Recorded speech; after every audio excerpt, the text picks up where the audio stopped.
Sekalipun kita memiliki banyak kelemahan, bukan berarti Tuhan tidak dapat memakai kita untuk kemuliaan-Nya. Sebaliknya, jika kita dengan rendah hati menerima tugas panggilan-Nya, Ia akan memperlengkapi kita. Ia juga akan memberi kita kemampuan dan keberanian agar maksud dan tujuannya tergenapi.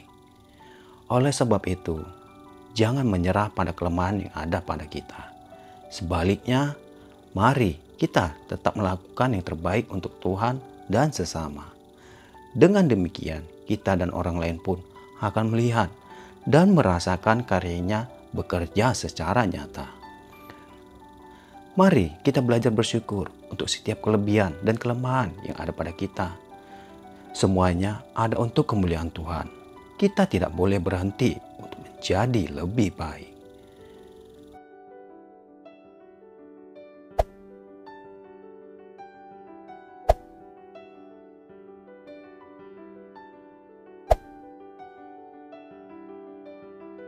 Shalom saudara-saudara terkasih di dalam Tuhan Yesus Kristus.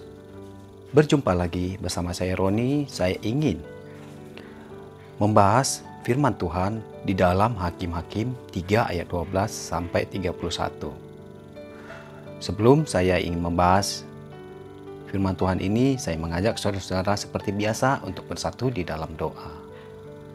Terima kasih Allah Bapakku, terima kasih Yesusku, biarlah kiranya Tuhan memberi kekuatan setiap hari dalam hidup kami untuk mendengarkan segala kebenaran firman-Mu dan menjadi kekuatan apa yang kami dengarkan. Bapa, biarlah Tuhan jamah hati hamba-Mu, urapi aku Tuhan dalam menyampaikan segala kebenaran firman-Mu. Berkati juga buat orang yang mendengarkan segala kebenaran firman-Mu. Biarlah hidupnya semakin diberkati, diberi kesehatan, dan Tuhan memberikan perlindungan bagi mereka. Dan biarlah saat ini kami bersiap untuk mendengarkan segala kebenaran firman-Mu. Dan biarlah hanya di dalam nama Tuhan Yesus kami serahkan semuanya ke dalam tangan-Mu. Haleluya. Amin. Baik saudara-saudara, di mana temanya saya ambil yaitu karyanya dalam kelemahanmu. Anda bisa buka di dalam Hakim-Hakim 3 ayat 12 sampai 31. Mungkin Anda pernah mendengar seorang tokoh yang sangat viral yaitu Nicholas James Vujicic. Lahir dengan kondisi tanpa lengan dan kaki karena sindrom tetra amelia. Awalnya ia sulit menerima keadaannya karena berbeda dari manusia pada umumnya. Namun ketika bertemu Kristus, ia memiliki semangat hidup yang baru. Sampai akhirnya ia menjadi salah seorang motivator rohani yang luar biasa dan menjadi berkat bagi banyak orang. Menjadi kidal juga dianggap sebagai sebuah kelemahan atau cacat pada saat kelahiran Ehud. Memang Alkitab tidak mendetail menceritakan bagaimana Ehud menjalani kehidupan dengan kelemahannya itu. Namun Alkitab mencatat bagaimana Tuhan memilih dan memakainya sebagai penyelamat Israel. Pada saat umat Israel merasakan tekanan dan penderitaan yang berat, mereka berseru kepada Tuhan untuk memohon pertolongannya.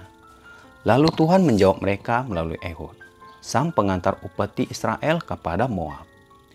Lewat profesi tersebut, ia memiliki peluang untuk menyelamatkan Israel. Kelemahan fisik atau kelemahan yang lain adalah sesuatu yang mungkin kita sulit terima. Dalam menyikapi hal ini, teladan Ehud layak kita contoh. Ia merespon panggilan Tuhan dengan segenap kemampuannya. Demikian juga hendaknya kita bersikap ketika Tuhan ingin memakai kita sebagai alatnya. Sekalipun kita memiliki banyak kelemahan, bukan berarti Tuhan tidak dapat memakai kita untuk kemuliaan-Nya. Sebaliknya, jika kita dengan rendah hati menerima tugas panggilan-Nya, Ia akan memperlengkapi kita. Ia juga akan memberi kita kemampuan dan keberanian agar maksud dan tujuannya tergenapi. Oleh sebab itu, jangan menyerah pada kelemahan yang ada pada kita. Sebaliknya, mari kita tetap melakukan yang terbaik untuk Tuhan dan sesama. Dengan demikian, kita dan orang lain pun akan melihat dan merasakan karyanya bekerja secara nyata. Dengan begitu, Allah akan dimuliakan. Mari kita belajar bersyukur untuk setiap kelebihan dan kelemahan yang ada pada kita. Semuanya ada untuk kemuliaan Tuhan. Kita tidak boleh berhenti untuk menjadi lebih baik. Dalam menyampaikan segala kebenaran firman Tuhan saya yang lakukan setiap pagi, saya menemui beberapa hal yang saya temui, yaitu ada satu rasa kemalasan dan satu penyakit yang sampai saat ini yang belum tersembuhkan. Saya mengalami batuk sekitar 2 bulan lebih. Sampai pada suatu saatnya saya berhenti karena saya tidak bisa menyampaikannya melalui ke media online ini. Tapi saya yakin dan percaya setiap kelemahan yang saya miliki itu, jika saya lakukan terus-menerus dan berdoa terus kepada Tuhan, Tuhan akan memproses hidup kita.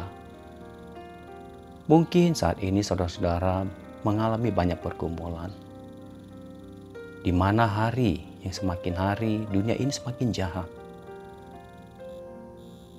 Biarlah minta hikmat dari Tuhan melalui doa. Ambil masa sedikit untuk mengadakan saat teduh bersama Tuhan. Banyak pergumulan yang akan kita hadapi saat kita mendekat di dalam Dia. Karena pikiran-pikiran dunia dan segala kegelapan akan menyelimuti kita saat dunia ini semakin lama yang semakin tua. Mungkin saya menyadari dan juga saudara-saudara di mana hari-hari yang kita lalui saat ini terasa begitu sangat cepat. Saya merasa waktu istirahat saya di dalam saya beristirahat malam itu merasa tidak cukup. Karena saya merasa waktu itu sangat cepat berlalu. Beda dengan waktu dahulu, waktu saya masih kecil. Mungkin juga saudara-saudara merasakan perjalanan waktu yang sangat cepat saat ini. Ini saatnya kita untuk selalu dekat di dalam Tuhan. Meninggalkan segala pikiran-pikiran kita yang lama. Segala pikiran-pikiran dunia kita, harta duniawi tidak perlu dikejar. Tapi kebenaran firman Tuhan itu yang perlu kita kejar. Karena kita mencari kehidupan yang kekal, bukan kehidupan semu yang ada di dunia ini. Saya berdoa dan berharap kepada Tuhan agar saya dan saudara-saudara semakin dipulihkan, semakin dijamah hati kita untuk tetap selalu haus akan kebenaran firman Tuhan, bukan haus akan harta duniawi. Biarlah kita belajar dari proses, karena proses itu yang membuat kita semakin kuat untuk di dalam mendengarkan dan melakukan perintah Tuhan. Mungkin tidak seinstan yang kita pikirkan untuk mengubahkan hati dan pikiran kita. Tapi kita minta hikmat dari Tuhan, kita berdoa kepadanya. Biarlah Tuhan yang berkenan dalam kehidupan kita. Serahkanlah apapun pergumulanmu hari ini, karena dunia ini hanya sementara. Tetapi kehidupan kita di dalam Tuhan telah dimenangkan karena Tuhan Yesus telah mengalahkan maut oleh segala hal yang nyata terjadi, dan semua itu tertulis di dalam kebenaran firman Tuhan. Marilah saat ini saya ingin mengajak saudara-saudara untuk bersatu di dalam doa dan menyerahkannya semua ke dalam tangan Tuhan.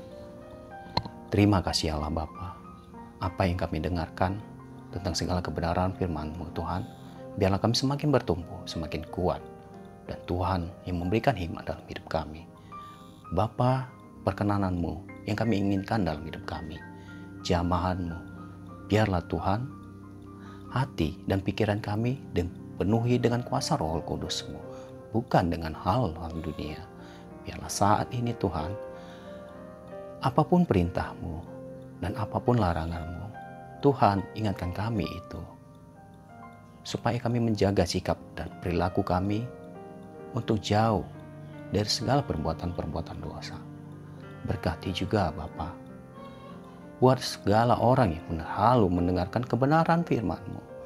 Tuhan yang semakin menumbuhkan benih-benih iman di dalam hati mereka. Biarlah mereka merasa terpanggil untuk selalu haus akan kebenaran firman-Mu. Terima kasih Bapa, terima kasih Yesus. Biarlah kami serahkan semuanya ke dalam tangan-Mu saat ini ya Tuhanku. Haleluya. Amin.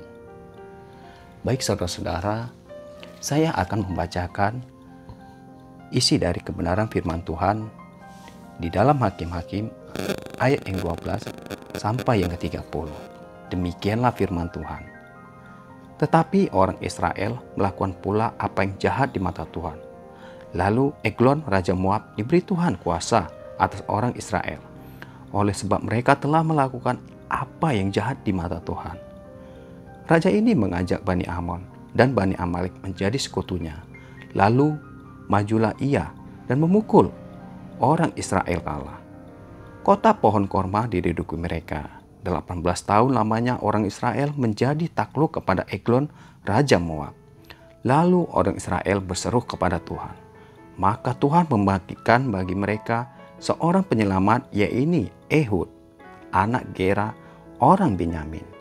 Seorang yang kidal, dengan perantaranya orang Israel biasa mengirimkan upeti kepada Eglon, Raja Moab. Dan Ehud membuat pedang yang bermata dua, yang panjangnya hampir sehasta. Disandangnya lah itu di bawah pakainya dan pangkal paha kanannya. Kemudian ia menyampaikan upeti kepada Eglon Raja Moab. Adapun Eglon itu seorang yang sangat gendut. Setelah Ehud selesai menyampaikan upeti itu, disuruhnyalah pembawa-pembawa upeti itu pulang. Tetapi ia sendiri berhenti pada batu-batu berpahat yang ada di dekat Gilgal. Dan kembali menghadap raja, berkatalah ia, "Ada pesan rahasia yang kubawa untuk tuanku ya raja." Kata Eglon, "Diamlah dahulu." Maka semua orang yang berdiri di depannya itu pergi keluar. Lalu Ehud masuk mendapatkan dia, sedang ia duduk sendirian di kamar atas di rumahnya peranginannya. Berkatalah Ehud, "Ada firman Allah yang kubawa untuk tuanku." Lalu bangunlah ia berdiri dari tempat duduknya. Kemudian Ehud mengulurkan tangan kirinya.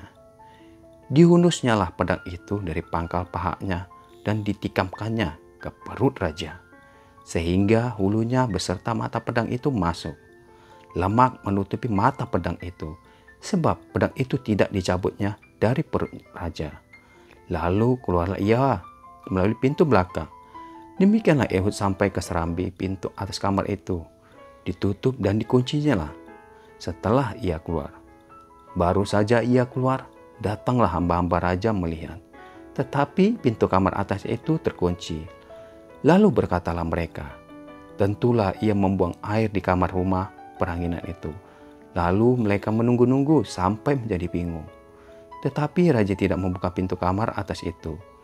Kemudian mereka mengambil kunci membuka pintu. Maka tampaklah tuan mereka mati tergeletak di lantai. Sedang mereka berlambat-lambat, Ehud meluruskan diri. Ia lewat dari batu-batu berpahat dan meluruskan diri ke arah Seira. Setelah ia sampai ke sana, ditiupnyalah sangkakala di pegunungan Efraim. Lalu turunlah orang Israel bersama-sama dengan dia dari pegunungan itu, dan ia sendiri di depan.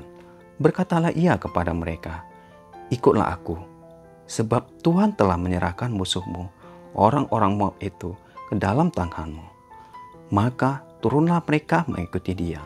Lalu mereka merebut tempat penyeberangan sungai Yordan ke Moab, dan tidak seorang pun dibiarkan mereka menyeberang. Pada waktu itu mereka menewaskan kira-kira 10.000 orang dari Moab. Semuanya orang yang tegap dan tangkas. Seorang pun tidak ada yang lolos. Demikianlah pada hari itu Moab ditundukkan oleh orang Israel. Maka amanlah tanah itu 80 tahun lamanya. Sesudah dia bangkitlah Samgar bin Anat.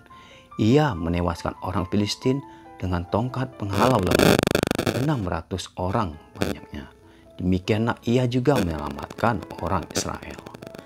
Demikianlah firman Tuhan yang saya bacakan hari ini. Biarlah hati kita semakin teguh di dalam Tuhan dan belajar tentang arti kelemahan sebagai kekuatan dalam kehidupan kita. Saya mengajak saudara-saudara saat ini untuk mengakhiri di dalam doa, dan marilah kita bersatu di dalam doa dan Tuhan semakin menguatkan kita. Terima kasih Allah Bapa, apa yang kami dengarkan tentang segala kebenaran firman-Mu, biarlah hati kami semakin kuat, semakin bertumbuh di dalam Engkau. Biarlah hari-hari kami dipenuhi dengan segala kebenaran firman-Mu dan haus akan apa yang kami cari di dalam mencari kehidupan kekal dalam Engkau. Terima kasih Bapa, terima kasih Yesus, kami serahkan semuanya hari ini ke dalam tangan-Mu ya Tuhanku. Haleluya.